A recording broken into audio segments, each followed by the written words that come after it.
Cameron people have very unique and different kind of issues. Many are farmers here, and farming deals with land matters. Land matters, you deal with district office and so on. So you have these TOL issues, and of course people they have their own land and they have encroached. They have taken more land than their own land.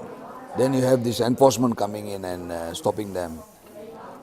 Of course, because sometimes certain crop, you have a small 1 acre, 2 acre, you don't really reap any profit out of it. You need a bigger land area to really see profit. Sometimes the weather condition and all that. So you have this main issue. We need to solve their land issue. Then many of us who have grown up, who have left Cameron, educated and gone and looked for other pastures, the parents have no people to work on the farm. So we also have this issue of workers, foreign workers. The first batch of Bangladeshis, I think, foreign workers came into Cameron or somewhere around 1986, 87. That was the first batch. I think now it has grown to about 10, 15, some even say 20,000 of them are working in the farm. Who's going to work in the farm? The locals don't work anymore in the farm. Even the citizenship are people are elder citizenship. They can't also work with the weather and all that. So we have this condition. Even when Orang Aslis who have some land for themselves, they rent it out to Bangladeshis to run the farm and then give them a rental. So it's that situation. Now the next is the product. When they produce all these farming, flowers and vegetables and all that, they need to transport them. Then you look at the roads, the condition of the roads. The roads are so terrible.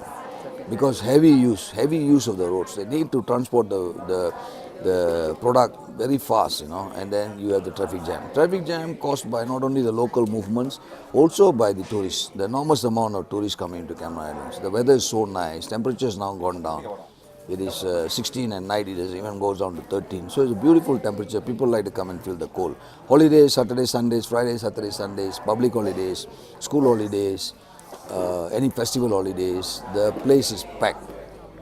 With the heavy lorries, heavy vehicles, with the tourists, you find that even a distance of 2-3 kilometers, it takes 3-4 hours to move. So vehicles don't move, they are on standstill. A major problem, big problem. We have to find alternative routes. You have one route coming up from Tapa, right to Ringlet, and then you comes to Tanarata, and then Brinchang, of course, then comes up to Kolaterla and Kamoraja and all that. Then the other route comes from Simpang Pulai. Simpang Pulai comes to, on the way right up to Gua Musang, the road goes off, and then to Blue Valley. From Blue Valley again, you come back into Kamoraja and Kolaterla and downwards. So these are the only two main roads. It's really, really difficult for the people who are living here. They are actually totally suffering. We have to overcome. We have to find some means of reorganizing the planning of the roads, where the stalls are along the side. You see, tourists come, they just park the car and they go and shop whatever they want to do. But when the people who are moving, they can't. So the tourists don't understand that the local people, they are working here. They are working in the plantation, these farms and all that. So they are in this crystal. Tourists feel, okay, I'm a tourist here, I come here, I'm spending money, I can, where do I park? They also don't have proper parking. So you have these issues, these are the main issues in Cameron Highlands we need to very seriously look at. Of course, the other issue on tariff, water tariff is very high, unnecessarily high, even though the water comes from the mountain, it's free water, but then they're paying for it. Electricity very high, and TOL, they don't get their TOL on time, they don't pay yearly, they come and ask them to pay 10 years once or something like that. They have this kind of issues. All these issues have to be overcome. So you need a very mature politician who understand the situation, and somebody who have been in parliament before, who has spoken in parliament, bring it up there, and somebody be able to bring up to cabinet level and solve the problem. It's not just simply child's play here. It's a very serious business. Cameron has been, if you ask me, neglected, totally neglected into the specific needs of Cameron. It is not the needs like DAP comes here, opposition party come here and they talk about what they talk about on the ground, on the down, lowland. What they talk in the lowland, what lowland needs, they can talk about issues, but totally different. Lowland and Cameron Highlands here, totally different issues, totally different needs, different requirements. In the lowland, you can expand a road and put 6 lanes. You can't do that here.